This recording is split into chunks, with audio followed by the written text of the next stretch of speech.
نحمده ونصلي ونسلم على رسوله الكريم اما بعد اعوذ باللہ من الشیطان الرجیم بسم اللہ الرحمن الرحیم یا ایہا الناس اعبدوا ربکم الذی خلقکم والذین من قبلکم لعلکم تتقون صدق اللہ العظیم وصدق رسولہ النبی الکریم الامین ان اللہ وملائکتہ یصلون علی النبی یا ایہا الذین آمنوا صلوا علیہ وسلموا تسلیما الصلاۃ والسلام علیک یا سیدی یا رسول اللہ وعلی آلک واصحابک یا سیدی یا حبیب اللہ الصلاۃ والسلام علیک یا سیدی یا نبی اللہ وعلی آلک واصحابک یا سیدی یا رحمۃ للعالمین۔ حمد و صلوات کے بعد ماہ رمضان المبارک کی خوبصورت گھڑیوں میں فکری، تربیتی اور روحانی کورس کے نام سے چند گزارشات نماز تراویح کے بعد اہل اسلام بالخصوص وہ لوگ جو اپنے آپ کو راہ سلوک کا مسافر سمجھتے ہیں اور اپنی تربیت کے لیے فکر مند رہتے ہیں، ان کی اور اپنی اصلاح کے لیے چند باتیں یہاں کی جائیں گی۔ اللہ تبارک و تعالی اخلاص کا وضو عطا فرمائے، نیتوں اور ارادوں کو پاکیزگی نصیب فرمائے اور اس ماہ مبارک کی ساری برکات اور اس کے ثمرات اور اس کی روحانیت سے ہم سب کو فیض یاب فرمائے۔ اہل ایمان کا یہ شیوہ ہے کہ وہ اپنے رب سے شدید محبت کرتے ہیں۔ قرآن حکیم میں اللہ تعالیٰ نے فرمایا ہے کہ والذین آمنوا اشد حبا للہ، فرمایا وہ لوگ جو ایمان لائے وہ اپنے رب سے شدید محبت کرتے ہیں۔ وہ جب اپنے رب کی نعمتوں کو یاد کرتے ہیں، جب وہ اپنے مالک کے احسانات کا تصور کرتے ہیں، جب وہ اپنے رب کے بے پایا کرم کی طرف دیکھتے ہیں تو اپنے مالک سے شدید محبت کرتے ہیں، اور جب وہ اپنے مالک سے اس قدر زیادہ بڑھ کے محبت کرتے ہیں تو پھر وہ ان سب تقاضوں کو پورا کرنا چاہتے ہیں، ان سب چیزوں کی طرف بڑھنا چاہتے ہیں جو انہیں اللہ تبارک و تعالیٰ کی محبت کی طرف لے کر کے جاتی ہیں۔ اللہ تبارک و تعالیٰ چونکہ اپنے بندوں کی طلب سے آگاہ ہے، اپنے بندوں کی پیاس کو جانتا ہے، ان کے دلوں میں اس کی طرف بڑھنے کا جو جذبہ ہے، اس جذبے سے مالک پوری طرح نہ صرف آگاہ ہے بلکہ اپنے کرم سے اس کی تسکین بھی فرماتا ہے۔ تو اللہ تبارک و تعالیٰ نے وہ سارے راستے ہمیں عطا فرمائے جو رب کریم کی محبت کی طرف ہمیں لے جاتے ہیں اور اس کی محبت کی لذت ہمارے دلوں کے اندر پیدا کرتے ہیں۔ جب اہل ایمان اللہ سے بڑھ چڑھ کے محبت کریں اور اپنے مالک کی طرف وہ سب سے زیادہ اپنے قدموں کو، اپنے دلوں کو، اپنی توجہ کو بڑھائیں تو انہیں کچھ کام ایسے ہیں جو زیادہ کرنے چاہیے۔ ان کاموں میں سے ایک بڑا کام یہ ہے کہ وہ اپنے رب کی عبادت کریں۔ عبادت تو رب کے ہر حکم کو تسلیم کر لینے کا نام ہے، لیکن ہمارے ہاں عبادت کا تصور اکثر نماز کے لیے لیا جاتا ہے۔ قرآن حکیم میں اللہ تعالیٰ نے ارشاد فرمایا یا ایھا الناس اعبدوا ربکم الذی خلقکم والذین من قبلکم لعلکم تتقون، فرمایا لوگو اپنے رب کی عبادت کرو جس نے تمہیں پیدا کیا اور تم سے پہلے لوگوں کو پیدا کیا، اور اس امید پر اپنے رب کی عبادت کرو کہ لعلکم تتقون، تاکہ تم پرہیزگار بن جاؤ۔ اپنے مالک کے حضور اپنی پیشانی کو جھکا دینا عبادت انتہائی درجے کی عاجزی کو کہتے ہیں۔ اپنی پیشانی کو، اپنے ناک کو، اپنے پورے وجود کو اپنے مالک کے حضور انتہائی عاجزی کے ساتھ جھکا دینا اور ساری بلندیاں اور ساری رفعتیں اور ساری عظمتیں رب ہی کی تسلیم کرنا، اس کا نام عبادت ہے۔ اللہ کے حضور جب رب کریم کا بندہ اپنے آپ کو جھکا دیتا ہے اور اس کے حضور وہ انتہائی عاجزی کرتا ہے تو اس کا معنی یہ ہے کہ وہ اپنے رب کی عبادت کر رہا ہے۔ رسول کائنات صلی اللہ تعالیٰ علیہ وسلم نے مختلف چیزوں کو، مختلف مواقع پر ہمارے لیے بیان کر کے ہمارے دلوں میں ان چیزوں کی محبت بڑھائی۔ اس رمضان المبارک میں خاص کر کے ہمیں ان چیزوں پر توجہ کرنی ہے۔ میری نظر میں وہ 4 چیزیں ہیں، اگرچہ ان کو اور بھی بہت ساری چیزوں پر تقسیم کیا جا سکتا ہے، اور بھی کئی چیزیں اس میں شامل کی جا سکتی ہیں، لیکن اہم چیزیں 4۔ ایک تو نماز کا پڑھنا، نوافل کا پڑھنا، رات کو قیام کرنا، سحری کے لیے تو اٹھنا ہی ہے، تو اٹھتے وقت تہجد کی نماز کو اہمیت دینا، نماز تراویح کو ذرا شوق کے ساتھ ادا کرنا، نفل کا قیام کرنا، عبادت کے لیے اپنے آپ کو تیار کرنا، اور دوسرے نمبر پر قرآن حکیم کی تلاوت کو ذوق شوق کے ساتھ کرنا، اپنا محبت کا، پیار کا رشتہ قرآن پاک کے ساتھ مضبوط کرنا، اور تیسرا کثرت کے ساتھ استغفار پڑھنا، اپنے مالک سے اپنے گناہوں کی معافی مانگنا، آئندہ گناہ نہ کرنے کا عہد کرنا، اور چوتھا دعائیں مانگنا۔ یہ 4 چیزیں اگر تھوڑی توجہ کے ساتھ اس ماہ مقدس میں روزانہ کے معاملات میں شامل کر لی جائیں، نماز، تلاوت قرآن مجید، استغفار اور دعا۔ آپ دیکھیے کہ نبی کریم صلی اللہ تعالیٰ علیہ وآلہ وسلم نماز کے اندر محو رہنے کو پسند کرتے تھے۔ حضور نماز کے اندر شامل رہنے کو اور نماز کو بار بار ادا کرنے کو پسند کرتے تھے۔ ہر موقع پر حضور نماز ادا فرماتے، ہر موقع پر۔ سورج گرہن ہے تو نماز ہو رہی ہے، چاند گرہن ہے تو نماز ہو رہی ہے، بارش نہیں ہوتی تو کریم محبوب علیہ السلام نماز ادا کر رہے ہیں، بارشیں کثرت سے ہونے لگیں، طوفان اور آندیاں آنے لگیں تو حضور نماز ادا فرما رہے ہیں۔ جنگ کے موقع پر، بدر کے موقع پر لوگوں کی، صحابہ کی صفیں درست کر کے حضور خود مصلی پر تشریف لے گئے اور نماز شروع کر لی۔ تو ہر وقت نماز کی طرف حضور کی توجہ ہمیں بتاتی ہے کہ نماز پڑھنا، نفل پڑھنا، عبادت کرنا یہ کتنا دلچسپی والا کام ہے، اور مسلمان کا اس کے ساتھ شوق کس قدر زیادہ ہونا چاہیے۔ آج ہم زیادہ بے چین اس لیے رہتے ہیں کہ ہمارا تعلق باقی سب چیزوں سے مضبوط ہوا لیکن مصلی کے ساتھ کمزور ہوا۔ ہماری بہت ساری اس دور کی جدتوں نے ہم سے ہمارے مصلی کی، استغفار کی، تلاوت کی، دعا کی لذت چھینی۔ اگر ہم تھوڑا لوٹ کر کے آئیں اور کچھ گھنٹوں کے لیے، کچھ وقت کے لیے، کچھ ٹائم کے لیے، اگرچہ وہ مختصر ہی کیوں نہ ہو، ہم اپنے معمولات جو عبادت کے تعلق سے ان کو مضبوط کریں، موبائل بند کیے جائیں، ایک کونا تلاش کیا جائے، کوشش کی جائے تنہائی کرے انسان اپنے مالک کے ساتھ۔ نبی پاک صلی اللہ تعالیٰ علیہ وآلہ وسلم نے جو ہمیں طریقے بتلائے ہیں، ان طریقوں کی روشنی میں انسان اکیلا بیٹھے اپنے مالک کے حضور اور خوب اس کی بارگاہ میں نفل پڑھے، تلاوت کرے، استغفار پڑھے، پھر دعائیں مانگے، اپنے لیے بھی مانگے، امت کے لیے بھی مانگے، اپنے لیے بھی مانگے، اپنوں کے لیے بھی مانگے، سب کے لیے اللہ کے حضور سے وہ خیر طلب کرے۔ حضرت سیدنا زید بن ثابت رضی اللہ تعالیٰ عنہ ارشاد فرماتے ہیں، مجمع الزوائد میں، مسند امام احمد بن حنبل میں یہ حدیث موجود ہے۔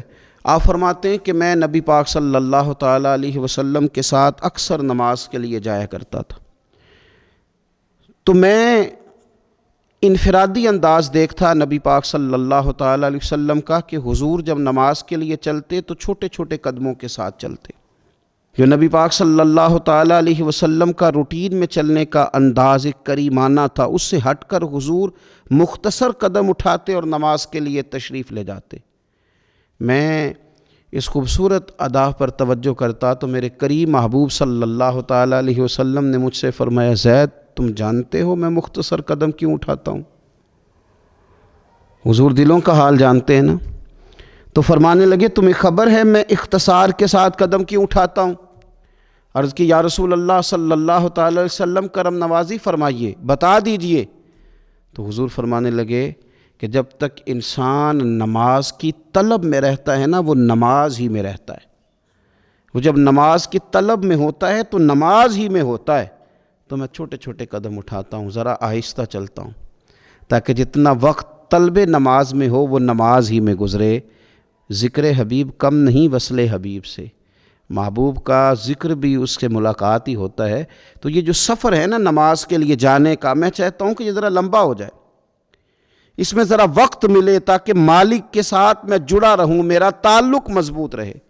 تو سرور کائنات صلی اللہ تعالیٰ علیہ وسلم کی جو خاص دلچسپی ہے نماز کے ساتھ، نفل کے ساتھ، عبادت کے ساتھ، حضور صلی اللہ علیہ وسلم نے ارشاد فرمایا، مسلم شریف میں حدیث موجود ہے، فرمایا اللہ تعالیٰ کے بندہ سب سے زیادہ قریب پتہ کب ہوتا ہے؟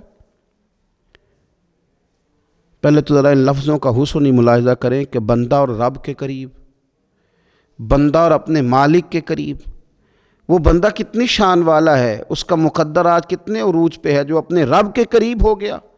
حضور فرمانے لگے غلاموں سنو، بندہ اپنے رب کے سب سے زیادہ قریب سجدے کی حالت میں ہوتا ہے، لہذا فرمایا سجدوں میں کثرت سے دعا کیا کرو، گویا اس سے مانگ لیا کرو سجدوں میں، اب تمہارا قرب ہے، اب تم جب کشکول طلب دراز کرو گے تو وہ تمہیں عطا کرے گا، جب تم نے اپنا سر سجدوں میں رکھا ہو تو پھر اپنی آرزویں لے آؤ ساری، اب رب تمہارے کشکول بھرے گا، تمہیں خیرات ملے گی، تمہاری طلب سے بڑھ کر تمہیں عطا کیا جائے گا۔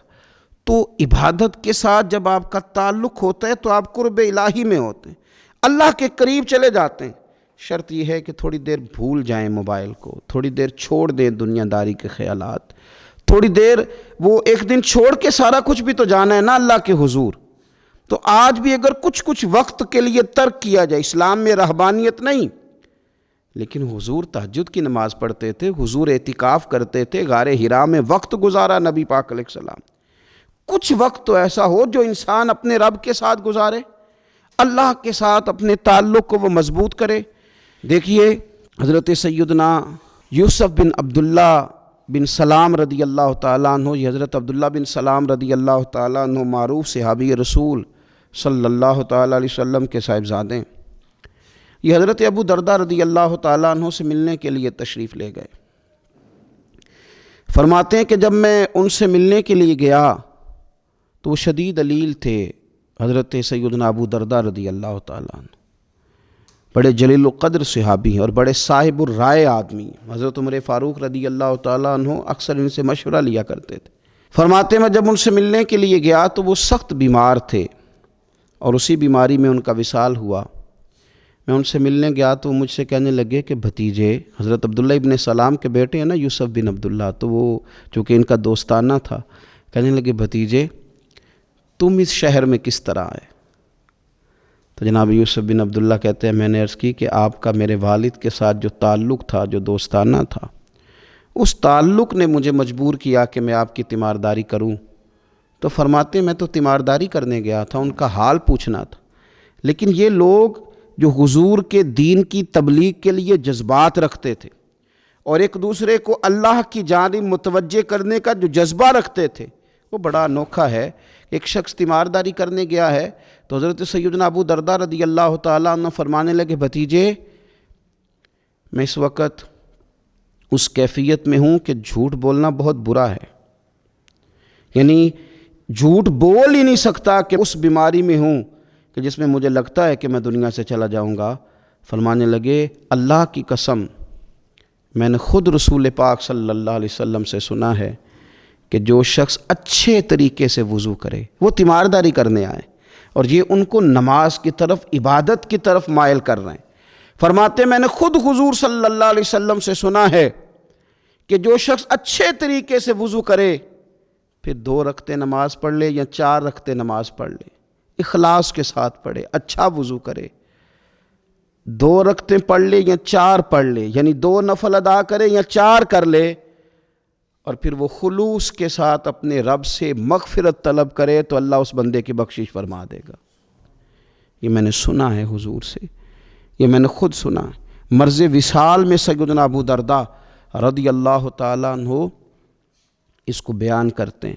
تو رمضان المبارک کے اندر ہمیں موقع ملتا ہے نماز پڑھنے کا، نماز تراویح کا، رات کے قیام کا موقع میسر آتا ہے۔ ایک تو عشاء کے بعد موقع ملا تراویح پڑھنے کے، ایک یہ کہ ہم کو سحری میں اٹھنا ہے، اور تہجد کی وہ خاص فضیلتیں جو عام دنوں میں کئی دفعہ مشکل ہوتی ہیں، وہ اٹھنا تو ہے۔ اگر تھوڑا سا 10 منٹ پہلے اٹھا جائے، وضو کیا جائے، اچھے طریقے سے کچھ نوافل ادا کر لیے جائیں، پھر سحری کے معاملات میں مشغول ہوا جائے۔ نبی پاک صلی اللہ تعالیٰ علیہ وآلہ وسلم ارشاد فرماتے ہیں، یہ ترمذی شریف کی حدیث ہے، حضور علیہ الصلوۃ والسلام نے ارشاد فرمایا کہ رات کا قیام اپنے اوپر لازم کر لو۔ اگرچہ یہ لازم کرنا یہ استحبابی حکم ہے، حضور صلی اللہ تعالی علیہ وسلم نے اسے فرض قرار نہیں دیا، لیکن حضور شوق دلاتے ہیں۔ فرمایا رات کا قیام، رات کا قیام، ساون کی کالی راتوں میں جب بوندا باندی ہوتی ہے، وہ راتوں کو اٹھ اٹھ روتے ہیں جب خلقت ساری سوتی ہے۔ اور حضرت میاں صاحب رحمۃ اللہ علیہ نے فرمایا تھا کہ رات پوے تے بے دردانو نیند پیاری آوے، تے درد مندانو یاد سجن دی ستیاں وی آن جگاوے۔ فرمایا رات کا قیام، حضور سید عالم صلی اللہ تعالی علیہ وسلم فرماتے ہیں رات کا قیام اپنے اوپر لازم کر لو، اس لیے کہ یہ رات کا قیام تم سے پہلے نیک لوگوں کا طریقہ ہے، اور یہ تمہارے لیے قرب خداوندی کا باعث ہے، یہ تمہیں اللہ کے قریب کر دے گا۔ اور حضور صلی اللہ تعالی علیہ وسلم فرمانے لگے یہ رات کا قیام تمہاری برائیوں کو مٹا دے گا اور یہ تمہیں گناہوں سے روک لے گا، گویا رب کریم تمہیں معافی عطا فرمائے گا، یہ تمہارے لیے بخشش کا ذریعہ بن جائے گا۔ یہ برائیوں کو مٹانے والا ہے رات کا قیام، یہ گناہوں سے روکنے والا ہے رات کا قیام۔ تو نماز کی طرف خاص توجہ کریں۔ اسی طرح کا معاملہ تھوڑا سا ہمیں ذوق کے ساتھ قرآن پاک کی تلاوت کے ساتھ اپنے آپ کو وابستہ کرنا چاہیے۔ بہقی شریف میں حدیث ہے، نبی پاک صلی اللہ تعالی علیہ وسلم نے فرمایا میری امت کی سب سے افضل عبادت تلاوت قرآن ہے، سب سے افضل عبادت تلاوت قرآن ہے۔ اور حضور صلی اللہ تعالی علیہ وسلم فرماتے ہیں قیامت کے دن قرآن پڑھنے والے سے کہا جائے گا تو پڑھ، تو جتنی آیتیں پڑھتا جائے گا رب تیرے اتنے درجے بلند کرتا جائے گا۔ تلاوت قرآن کے ساتھ خاص ذوق، رمضان شریف کے اندر گھروں کے اندر اگر قرآن پاک کی تلاوت کی جائے، ہم دیکھتے تھے جب دیہاتوں میں ہوتے تھے تو گھر کے اندر بڑا ذوق ہوتا تھا قرآن پاک کی تلاوت کا۔ بہن بھائی ایک دوسرے سے پوچھتے تھے تیرا کون سا سپارہ ہے، تو وہ کہتے تھے میں کیوں بتاؤں، تو بتا تیرا کون سا ہے۔ کیوں؟ اس لیے کہ ایک شوق ہوتا تھا کہ ایک دوسرے سے آگے بڑھنا۔ تو نبی پاک صلی اللہ تعالی علیہ وسلم نے فرمایا دنیا میں قرآن مجید پڑھتا تھا، اس سے قیامت کے دن بھی کہا جائے گا کہ اب تو پڑھنا، تو وہ جتنی آیات پڑھے گا رب اس کے اتنے درجے بلند کرے گا۔ تو رمضان شریف کے اندر خاص ذوق قرآن مجید کی تلاوت کا۔ پھر اسی طرح کا معاملہ استغفار کے ساتھ، نفل پڑھے جائیں، تلاوت کی جائے، اور پھر استغفار کثرت سے پڑھا جائے، استغفار کثرت سے پڑھا جائے۔ نبی پاک صلی اللہ تعالی علیہ وسلم کا محبوب وظیفہ استغفار پڑھنا، اللہ کے حضور توجہ کرنا، توبہ کرنا۔ حضور تو معصوم ہے، نبی پاک تو معصوم عن الخطا، حضور سے تو معاذ اللہ کوئی گناہ سرزد ہوتا ہی نہیں، اور انبیاء کے بارے میں جو کوئی ایسے نظریات رکھے وہ گمراہ ہے۔ لیکن حضور صلی اللہ تعالی علیہ وسلم نے فرمایا لوگو، یہ بخاری مسلم میں حدیث ہے، فرمایا لوگو اللہ تبارک و تعالیٰ کی بارگاہ میں توبہ کرو، بخشش طلب کرو۔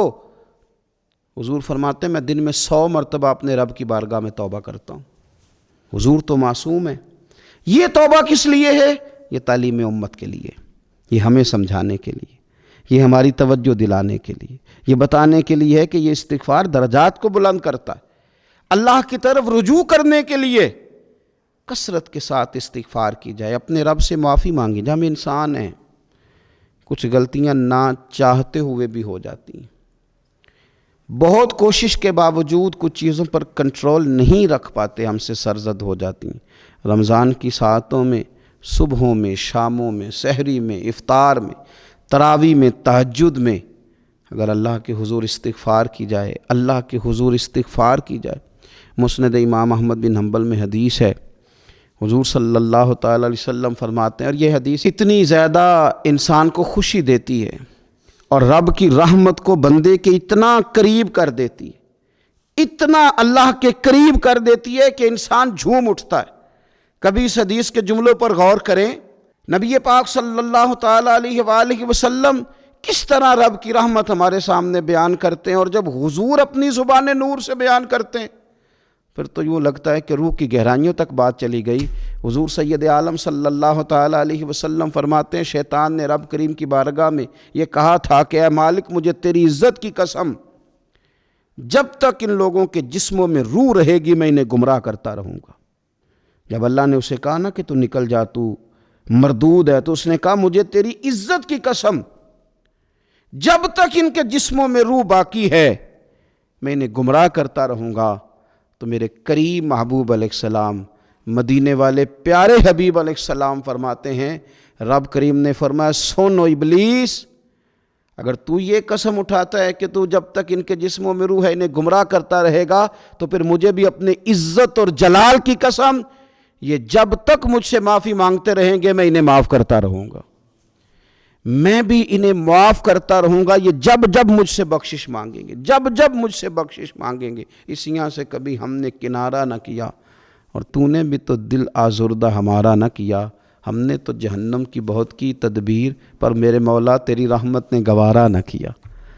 تو کثرت کے ساتھ استغفار رمضان میں کیا جائے، اللہ کے حضور معافیاں مانگی جائیں، اور میں تو کہتا ہوں اپنے لیے بھی مانگی جائیں، دوسروں کے لیے بھی مانگی جائیں۔ استغفار سے وہ مان جاتا ہے۔